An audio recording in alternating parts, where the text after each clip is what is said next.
Yes, my old friend, I've come to talk with you again, because a vision softly creeping left its seeds while I was sleeping, and the vision that was planted in my brain still remains within the sound of silence.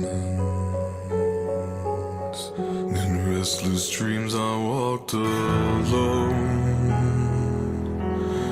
narrow streets of cobblestone, neath the halo of a street lamp. I turned my collar to the cold and damp, when my eyes were stabbed by the flash of a neon light that split the night and touched the sound of silence.